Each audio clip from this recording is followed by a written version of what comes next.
Howdy, folks. Foolery here. Coming back with you with some more Guardians of Traitor's Toll. Seems to be, I've got some people watching. They actually managed to, well, vast majority only got halfway through my previous video, but there is a bit of a desert on Guards of Traitor's Toll content online. So I am here to fill the void in between working on college projects and hobby projects because, well, I'm something of a digital media major. I'm actually a 3D motion graphics major, but that's neither here nor there. I do a lot of video editing and stuff like that, although I put very little effort into my model making videos. Not here to get all fancy and stuff. I'm not going to composite you some images and all that sort of thing. I basically am shooting these, not editing them, and uploading them straight from my phone. Because I'm not doing this professionally. Wanted to talk, to clarify some things for the previous video. Some of the stuff that I was unboxing and saying maybe misinformative about some of the game's content. And I don't wish to perpetuate anything along those lines. I just realized I need to put that on safety first. Always wrap your strap, ladies and gents. All right. So real quick, a few gaming sundries that I would advise you get. You don't need to go as hard in the paint as me. As I said yesterday, I was going to be putting protective covers over my counters. This is a little extra. You don't need to go this extra step, but I did because it keeps my counters nice. So this game, say some of you bros out there might be coming from some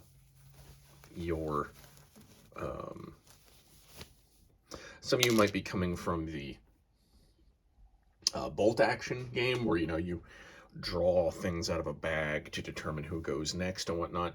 This game works very similarly. You draw these, specifically these token types out of a bag to determine what happens. To play, you only need 3 of these. I think you only ever need these 3 time counters. And you get some extras. I think you get enough for like 2 sets of counters. And then you're only going to have, I think, up to however many maximum guards there are, and maximum of these event counters and all that sort of stuff. But you'll have extras. Like you only ever need, I think, 1 of these wagon wheels. You're going to have 3 if you buy the full set. Yada, yada, yada. I'm waffling on. But, so some sundries that you'll need. You'll need a bag. I've got this lovely velvet dice bag. It's bright red. That way I can find it. I can see it. I'm not going to lose it. I know which one's mine. And these counters also help if you're going to a game store with your own stuff, and these will help identify what is yours. These counters here are your guard counters, so if you draw these out of the bag, you'll be playing a guard. Fun fact, if you draw a guard counter and all of your guards have gone in a turn, you pass this to the next player.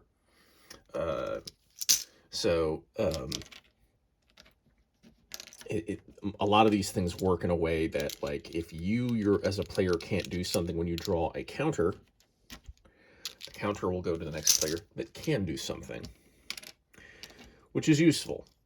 It's mindful, keeps the game moving. That's just some of the nice little details and game mechanics. And then these are your suspect counters. These go in the bag when you've got a suspect. Some suspects will have 1 or 2 actions. Most have 1, some will have 2. And like your guard captains will always have 2 actions. So when you introduce a guard captain into a game, 2 counters go in. If you've got a suspect who uses 2 counters go in. So on and so forth, and that is what determines your bag. Every time you draw a hourglass, there's 3 in the bag. When you draw the 3rd one, no matter if you've gone through all the counters in here or not, turns over, start of next turn. Interesting mechanic. But yeah, all of those pieces are what belong in this bag. And when you start a game, you'll have to take everything out, put your starting pieces in, and go from there.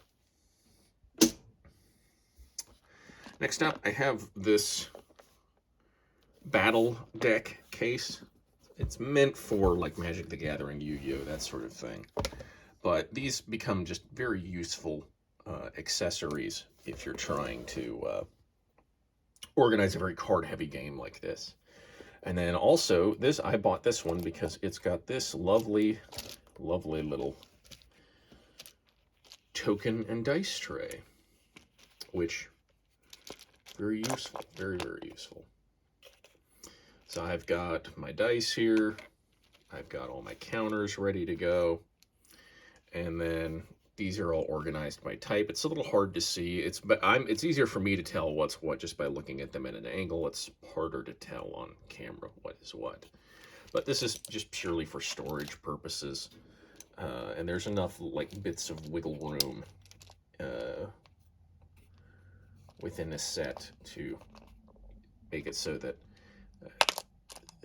you can access all of the things. And then this box set came with its own card cutters here, plastic card cutters. I just used the 2 that came with the box to separate the secrets, the events, and my investigate cards. And then these have these commander. It's for like Magic, fancy protect your commander card kind of thing. I just put 2 of the identify cards in these and using them as bookends. They make this thing look very nice. It tells me what game this is for, and then I can just pull one out, and then I've got a nice identify thing that I can just pick up. Nice chunky, gives you some grip to it. Then I've got my other 2 identifier cards just floating right there. Then on the guard card side of things, which to me, I find it hilarious. I used to work in Ohio security, and in the state of Ohio, if you work in security, you have to have a guard card. I had a boss who used to always be, "You got your guard card on you? You got your guard card on you?" So just hearing guard cards makes me kind of giggle. But yes, I'm using these to separate the patrons. And I have all of these extra. These are cut cards that I just have. These are useful. If you don't know what a cut card is, it's a piece of plastic that's cut to the size of a playing card. It's real useful for like cutting cards in actual playing card games, and in this case, organizing your cards. So I've got everybody divided up by their patrons and their specific guards.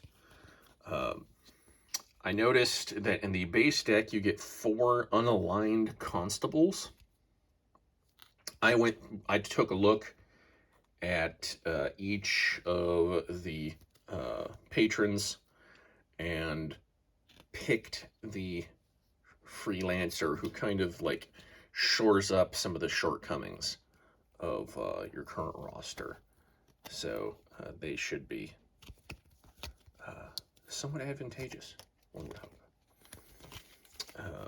And then yesterday, as I said, I have sleeved all of these cards. So all of these are just in transparent sleeves so we can appreciate all the art and what have you. And then, yeah, I've got all of these separated and organized by type. These are injury cards. These are your advantages. These are your traits. And then we go down the line to, I think, generic recruitment cards. Yeah, the generic recruitment cards are here. And then your for patron houses. So something like this is very, very useful.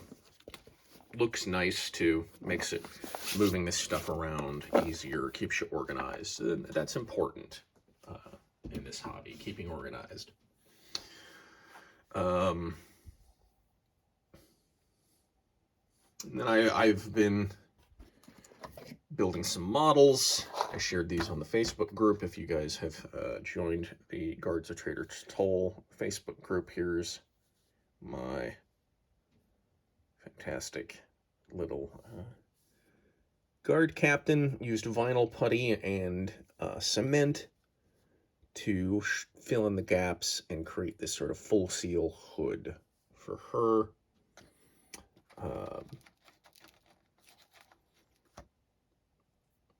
I've made an attack animal for this squad in the form of a giant spider, although actually this is a baby giant spider. The actual giant spider model kit that this comes from is much bigger.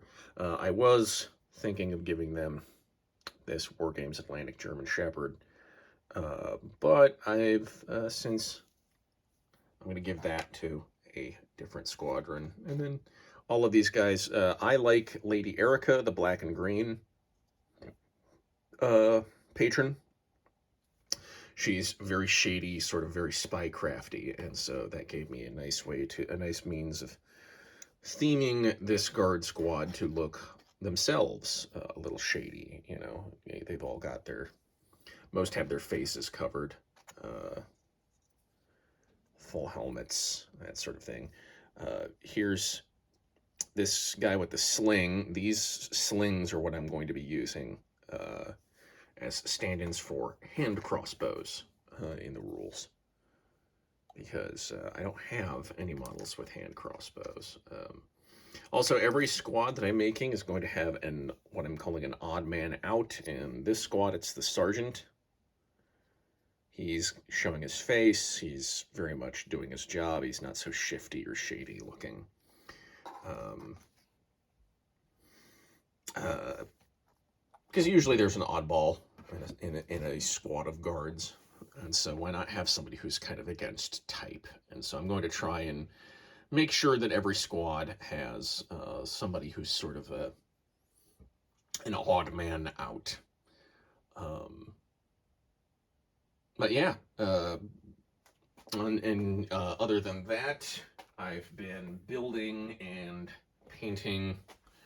This is brand spanking new. It's not complete. I want to pin wash some of these cracks and things to bring out some of the detail again. But we've got this a lovely new townhouse painted and ready to go. So the hobby progress continues. It's got to start building some civilians and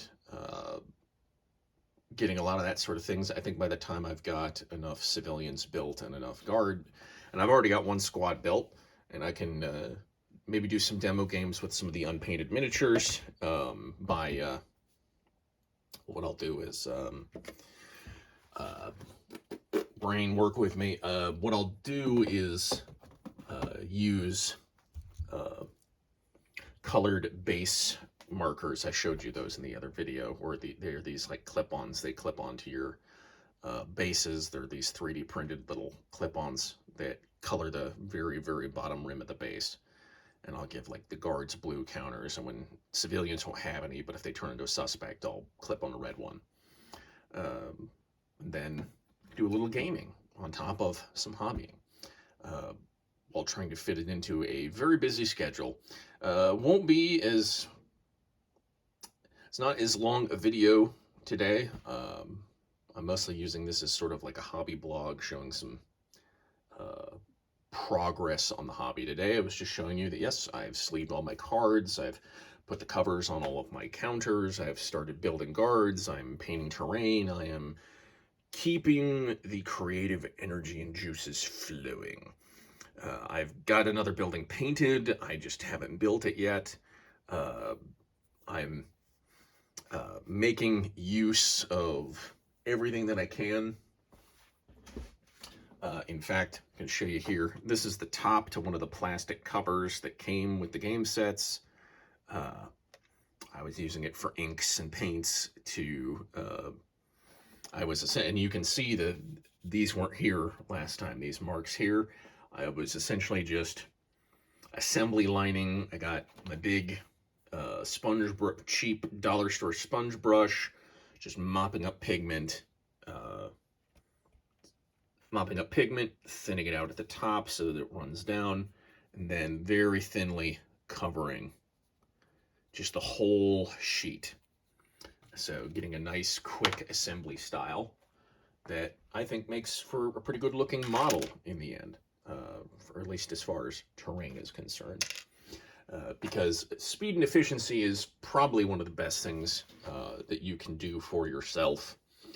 When it comes to painting, I'm probably going to be doing my sort of classic zenithal highlighting technique. This is just a model that I was testing stuff for Trench Crusade with. But this is a black base coat complete with an airbrush black base coat, and then zenithal highlighted with white.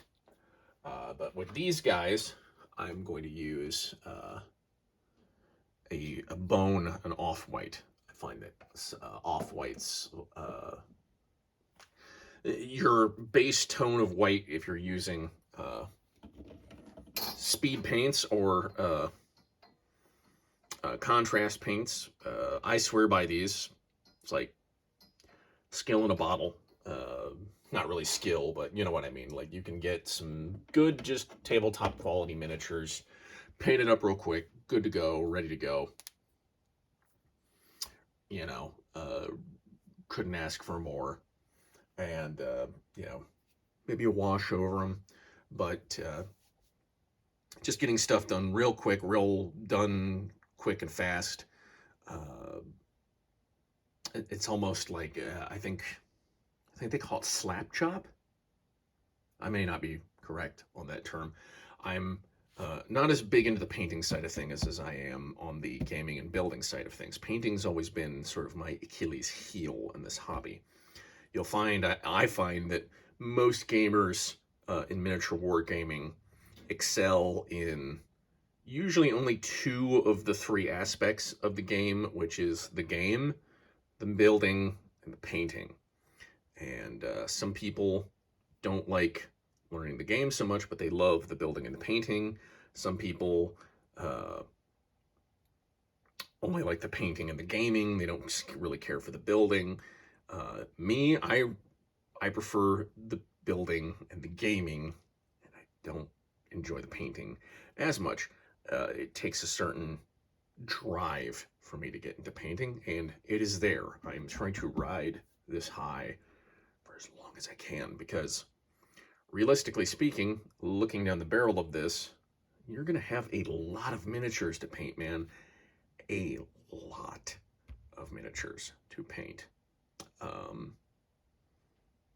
But, you know, I might do some cheatsy methods of sort of not getting too intense with the painting, because I'm not trying to win a golden demon here. I'm not looking for anything like that.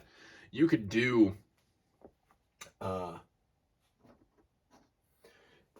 stuff as simple as like some of the things that I'm doing with this trench ghost. This isn't finished, but this is just a zenithal highlighted miniature with covered in, I think this is enchanted blue speed paint. And then I was going to do some like dry brushing and that sort of thing to make him look more ethereal. But you could do something like this, just make game pieces, you know? If you're not interested in painting all the details and stuff like that, there's no tournament scene, there's no real proper competitive scene as far as I know. There's no one going to be, you know, picking up your model being like, oh yes, is there 3 different pigments on this model? Is it technically table legal for the tournament? None of that shit. All you have to do is, in this case, make game pieces. That's kind of what you're doing anyway. This is kind of a more advanced version of a board game. So if you're more interested in just playing, but you want some miniatures that are at least somewhat interesting to look at, they're not just gray and black plastic, give these guys a base coat, speed paint them all one color. You've got a nice little game piece. It's interesting to look at. And there's all sorts of ways that you could do this for Guards of Traitor's Toll that would help. We take a look at our identify card here again, and you've got your six variants of person type. You've got your arcane, you've got your expensive, you've got your consume, you've got your weaponry, your tools, and your performers. And then these really tell you what they are. So it's like any wizard, scholar, or cleric, any noble, envoy, or banker, any merchant, customer, or cook, any rogue, fighter, or ruffian, any worker, servant, or miner, any performer, dancer, or busker. So those are your suspects. Those are your 6 categories of suspects. You can just get 6 different colors that aren't the colors you're painting your guards. You're good to go. Have at it. It's your game. It's your game set. Do what you want with it. And if you want to make it quick and easy so you can get to gaming quick, you can get to gaming, go right ahead. If you want to play with a bunch of gray plastic, that's fine. Go for it. I'm not your dad. You do whatever you want to do. And I'm going to do whatever I want to do. And in this case, I've got buildings to paint and build. Well, I've got terrain to build and paint. I'm waiting for a nice warm day to take some stuff out that I want to just hit with a gray primer so then I can hit it with a black wash. Just some nice stonework kind of stuff. We got work to do, ladies and gentlemen. At this point, just to start, if you are watching, if you are paying attention, just stay tuned. Hopefully I'll have enough pieces and things built that I can at least get a test game going, a solo test game, if you will. And we can keep this keep this hype train rolling. I've needed this kind of creative drive to pull me out of my funk, this funk I've been suffering for the past few months. This is a welcome distraction when I've got free time. I'm not just coming home after being at school all day and going straight to my computer and playing video games. I am staying creative, mobile. I've got glue and ink on my hands. I can feel it. I'm feeling it now, Mr. Krabs. But yeah, anyways, I'm rambling again. Like, subscribe, or don't. Doesn't matter to me. Just remember, be kind. Don't yuck my yum. I won't yuck your yum. I'm not here to tell you what to do, and you're not here to tell me what to do. Let's just, if we have a disagreement, let's agree to disagree, right? I think we can both live with that, yeah? All right. I'll see you in the next video, guys.